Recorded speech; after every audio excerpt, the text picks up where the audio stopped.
folks, Rob Dreemeyer here. Welcome to Broadway Barfly. If you're a theater fan who loves a great cocktail, click that subscribe button because Broadway Barfly is the channel for you.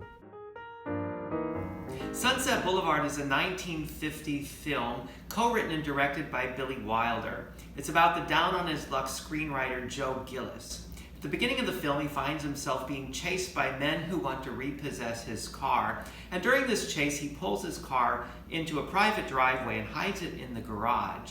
Little does he realize he's just entered the property of the faded silent film star Norma Desmond. Once Norma realizes that he is a screenwriter, she sees this meeting as fortuitous because she's been working on writing a screenplay for her comeback. She offers him the job of script doctor, which he reluctantly accepts because he needs the money. Eventually, he finds himself moving into her mansion and is slowly drawn into her warped sense of reality. Sunset Boulevard stars William Holden as Joe Gillis, and of course Gloria Swanson stars as Norma Desmond. Swanson started her career in silent films, and she was one of the fortunate few who transitioned successfully into the talking pictures, though by the late 1930s her career had stalled. So when she starred in Sunset Boulevard in 1950, it really was a triumphant comeback for her, the sort of comeback that Norma Desmond could only have dreamed of. The film was a success financially and artistically, and it remains an enduring classic. In 1989, it was one of the first 25 films recognized by the Library of Congress as being culturally, historically, or aesthetically significant. In the early 1950s, Gloria Swanson took a play out of Norma Desmond's playbook and she decided to adapt Sunset Boulevard into a musical vehicle for herself, and she did so with the blessing of Paramount Pictures. But after several years, Paramount withdrew their support and eventually the project was dropped. In the early 1960s, after his success with A Funny Thing Happened on the Way to the Forum, the composer Stephen Sondheim expressed interest in writing a musical adaptation of Sunset Boulevard. He had the good fortune of meeting Billy Wilder at a party, and when he stated his intentions to Wilder, he was told that it couldn't be made into a musical. Now, Sondheim assumed it was because of legal reasons, but Wilder went on to explain that he didn't think it could be a musical because Norma Desmond was a dethroned queen, and he felt a story of that magnitude could only be told in an opera. Well, Sondheim conceded and agreed to that point, and since he had no interest in writing an opera, he too dropped the idea. In the mid-1970s, another attempt was made, and the rights were acquired by the director and producer Hal Prince, who saw it as perhaps a vehicle for Angela Lansbury, but he had trouble finding a composer. His friend and frequent collaborator Stephen Sondheim passed on the idea, citing his earlier conversation with Wilder. And Hal Prince did find that the composer Andrew Lloyd Webber was interested, but they had a hard time reaching an agreement, and then the project was eventually dropped again. Well, Andrew Lloyd Webber most certainly had interest in adapting Sunset Boulevard into a musical, and years later, after his successes of Cats and Phantom of the Opera, he was able to acquire the rights to Sunset Boulevard for himself. The first public performance of Andrew Lloyd Webber's Sunset Boulevard was in 1991 at the Sydmonton Festival, which is an annual theater festival he holds on his estate. But that first production was not very well received, so he brought on a new lyricist and they revised the script and presented it again the following year with Patti LuPone playing the role of Norma Desmond, and it was greeted much more enthusiastically.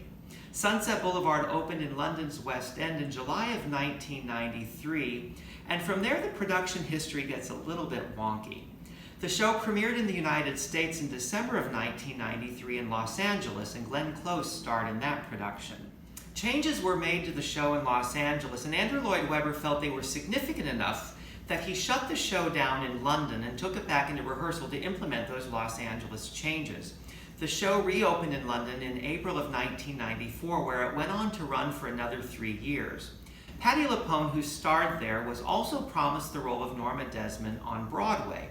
But after seeing Glenn Close's performance in Los Angeles, and because she was a bona fide movie star and arguably a bigger box office draw, the offer was withdrawn from Patti LuPone and the role was given to Glenn Close.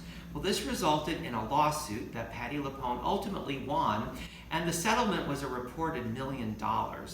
But the legal problems didn't end there, because by removing Glenn Close from the Los Angeles production and putting her in the Broadway production, they needed a replacement for her in Los Angeles. So they hired Faye Dunaway. But once she got into rehearsals, they realized that she wasn't up to the show vocally, or at least that's the story that was given to the press. And so instead of firing Faye Dunaway, they decided to just close the production down altogether. And Faye Dunaway also sued and won a settlement for an undisclosed amount. The show finally opened on Broadway in November of 1994 with Glenn Close in the starring role. It opened to positive reviews, and Glenn Close in particular received rave reviews. She won a Tony Award for her performance. The show won a total of 7 Tony Awards that year, and while Sunset Boulevard is definitely award-worthy, it's worth pointing out that very few musicals opened on Broadway that season, so it faced very little or insignificant competition in most categories. The New York Times critic Frank Rich wrote about the show in his book The Hot Seat, and in it he called Sunset Boulevard a flop hit. And what he meant by that was that even though the show opened to critical praise, it swept the awards, and it ran for over 2 years, it still sustained the largest financial loss in Broadway history up to that point. But when you're as successful as Andrew Lloyd Webber and you've created a musical as beautiful as Sunset Boulevard, what's the loss of a couple $1 million? So to celebrate Sunset Boulevard, we're going to make a Boulevardier. In French, the term Boulevardier refers to a man about town, or a man of leisure, which is something that Joe Gillis definitely became once he moved in with Norma Desmond.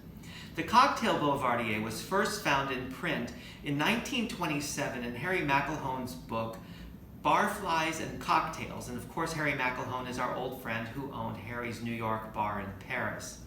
In the book, he credits the drink to a man named Erskine Gwynne, who was most certainly a Boulevardier. He was an American living in Paris, and he was a relative of the Vanderbilts.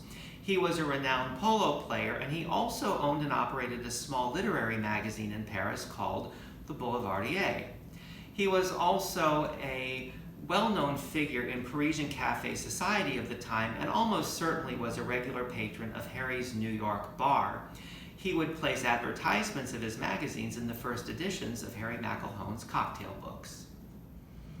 To make our Boulevardier, we need bourbon, sweet vermouth, and Campari. This drink is very closely related to the Negroni, the primary difference being a Negroni is made with gin as opposed to bourbon. The original recipe calls for equal parts of all three, but more contemporary versions use more bourbon and less of the vermouth and the Campari. And that's what we're going to do, because I find too much of the Campari makes the drink a little too bitter for my taste. So in a mixing glass of ice, we are going to add 1.5 ounces of the bourbon.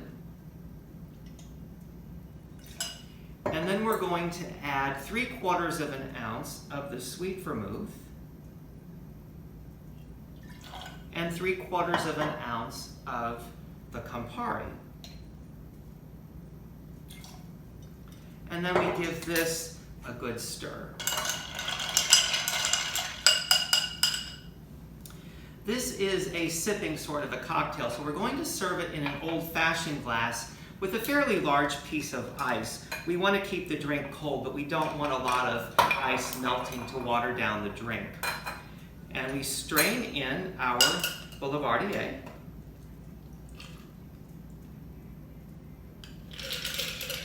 And the typical garnish for the drink is an orange peel, but in particular, a flamed orange peel. And if you saw the video I made on the garnishes, we flamed an orange peel to make the burnt orange Manhattan. So we take a nice big peel of an orange, and then what we do is we take a match and we heat up the outside of the peel to release the oils, and then we give it a pinch. And we give the rim a little rub of the orange, and there you have a Boulevardier. Cheers! If you enjoyed the video, why not give it a thumbs up and share it with your friends? Feel free to leave your comments and click that subscribe button, because there's a lot more Broadway Barfly to come.